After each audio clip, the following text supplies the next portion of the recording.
So we've touched on a lot of different topics. I have a couple additional things that we could look at in terms of adoptees.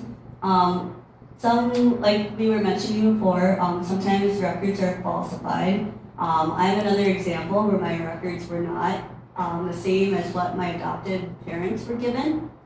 They had told me that my biological mother was underage and a teenage unwed mother, and that she had given me up for adoption. And when I went back to Korea as a student, I went back as a university student. And they said to me at the orphanage, actually your parents are married, they have 3 other daughters.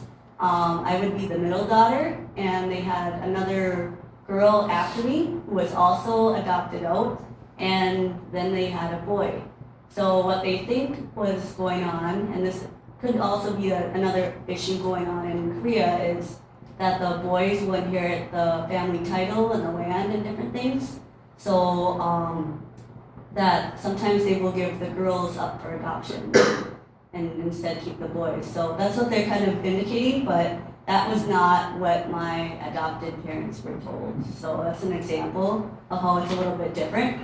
My mom also shared with me that the naturalization took place a little bit after I was here, so she didn't naturalize me right away. And when I was researching about that, they said sometimes there is a delay because they will have to, sorry, it takes a while to apply, and they also have to wait your turn, and there's a lot of consuming and complex paperwork that goes into naturalization. So, so again, some families will either not naturalize, and then as they become an adult, they find out, oh, I'm not naturalized, and that's a big problem. So there was a law passed. They said starting February 27th of 2001. So they said if an adoptee is under the age of 18 years old and one adopted parent is a U.S. citizen, then this law called the Child Citizen Act will grant them U.S. citizenship. So unless, if they don't qualify, then they would have to go through the process. Kind of like what Maureen was sharing too. So adoption in general has changed a lot back since I was young. And I can change it to me. This is when I came over. Oh, let me change it back. Come over, 1 second. Roll through. Okay. Anyway, this is us as the Kimchi Club. Some of the members on the would be your right side. And then this was me when I came over, which is October 25th. So my mom actually mentioned that for her, when she went through the process of adoption, it required about, what should I say? It took a little while for her to be matched with me. They had to do some counseling to talk about the culture and just to know that how you would be raising a child. And then there was about a year delay with the paperwork before they were matched. And then again, this is me on my arrival day.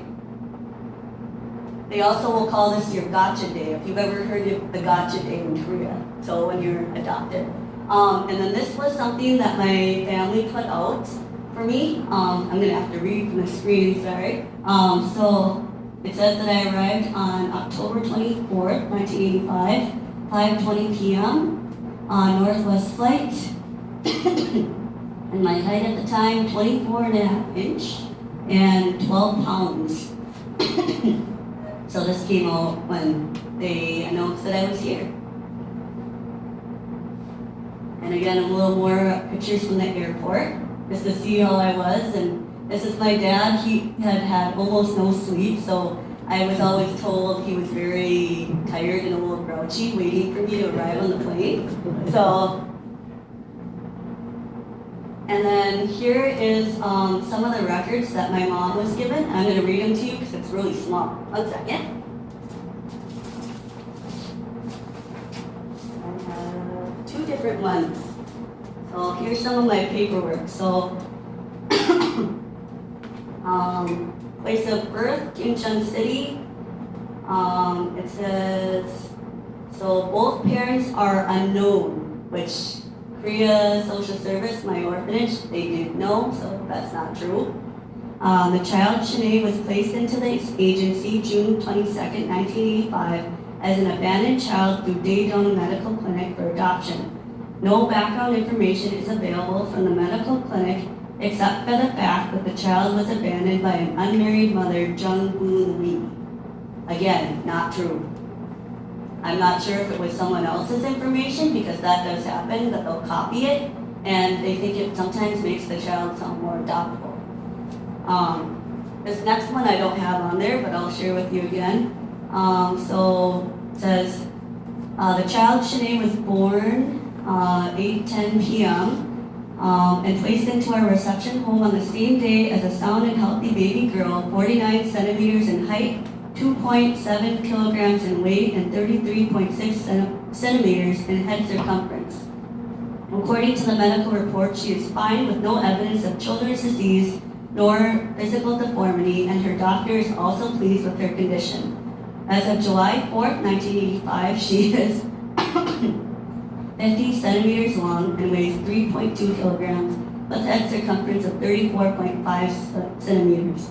So for whatever reason, they love to tell you the math. Shanae is a cute, healthy baby girl with dark hair, dark eyes, and medium fair complexion. She is doing well without any problem of any kind. She drinks well and sleeps well. She is fed with an 80 cc of milk formula 7 times a day. She has a good appetite. She is young and no particular has been observed on the baby yet. She is considered to be fully eligible for adoption. We would like to recommend her adoption to the United States. And it's signed by Chun Hee Kim, which is the actual social worker that I met when I went back to Korea to talk with her. So, interesting what my parents were told versus what the orphanage would share with me after I went there. So that's just kind of an example of that. Other issues regarding adoptees. Let's see. So present day adoption is a little more challenging now. There's another member of our group. She couldn't make it today, but she shared that she would like to be a parent of an adoptee. And it's very difficult now to go through the adoption process. There's about 2 years of paperwork. So the child will be aged about 2 years old, and they would have to go to the Korean courthouse twice. So that means you have to fly to Korea 2 different times. Can you imagine? That's a lot of money. And then there's a 5-month waiting period before the child is even eligible to be adopted overseas. And then back in 2012, they released that the woman giving up their child for adoption should go through counseling, and then they have to wait 7 days before placing the child for adoption, and then they have to register through the court. So there's a little more information on the parents now, but still, it's a very long process. So another thing going on with Korea today is that they are saying most of the adoptions from Korea come from unwed single mothers, like what I was told by the paperwork that I had. So here's some statistics just to give you an idea. They say that unwed mothers give birth to 90% of the 1,000 adoptees sent overseas nowadays. And here's some things that are quite sad about the welfare in Korea. So if you're an unwed single mother, even if it's from divorce, they can receive a maximum of $167 a month if they meet these restrictions. So if they're under 24 years old and they make less than $1,590 a month, or if they're over 24 years old age, they can earn under $1,376 a month. So that's not a lot of money to qualify for the $167 if you're lucky. The average for them to receive is $102.67 a month to take care of a child, if you can imagine surviving on that. Versus Korean group homes receive about $915.49 a month. The orphanages receive $898.37 a month. Foster cares receive $213.90 a month. And if you're a Korean already adopting another Korean baby, you can get $128.34 a month. So if you compare that to the $102, there's a huge difference in the amount of money that they are releasing. And they believe a lot of this comes from cultural stigma because they don't like to have unmarried mothers. And so a lot of times when the woman is pregnant, even if they're a teenager, they will run away and hide. When they find out they're pregnant, they give birth in secret and then give the child up for adoption. We've heard that a couple different times. So it's basically a secret, and because of that stigma and not wanting to share that you've given away your child for adoption, a lot of times when adoptees grow up and come back, the family does not want to share or acknowledge anything has happened. So for example of mine, when they tried to contact my parents to say, I'm interested in a meeting, they were very hostile. And so now they won't contact them anymore because they were so rude. Because it's this secret and this kind of shameful thing. So a lot of Koreans will talk about that. Something I saw in a documentary, they said Korean culture tends to not want these unknown children. So if they are not from a marriage, they might not keep them, especially if they come from an affair. So they will go all out in secret or if they adopt, if they're Korean and they adopt another child that's not biologically theirs, they will also do that in secret because they don't want to share that it's not from their bloodline. They're very interested in bloodline. And they also shared in the documentary we'd seen, and I'm not sure where the source is from, they indicated that Koreans were giving away some children in the 1970s in exchange for money, and which was later were given up for adoption. So there are a lot of issues, like we shared in the beginning with the history, they were very poor, and so there are a lot of different conditions going on in Korea that caused the adoptions to occur. So, yeah. Does anyone have any questions so far? What they have told me is that they gave me up for adoption right away, but they will not share the whole story with me. My name, I was named after, so it would have been like my stepbrother, because my adopted dad was married before, and he had another son, the younger son, had a friend, I guess, or a classmate named Nicole, who they really liked, so that's how I got my name, Nicole. My middle name, though, is the name that either the orphanage or I don't know if it was my biological parents who gave me the name Shanae, but that's where my middle name comes from. That was my original name in Korea. Other questions?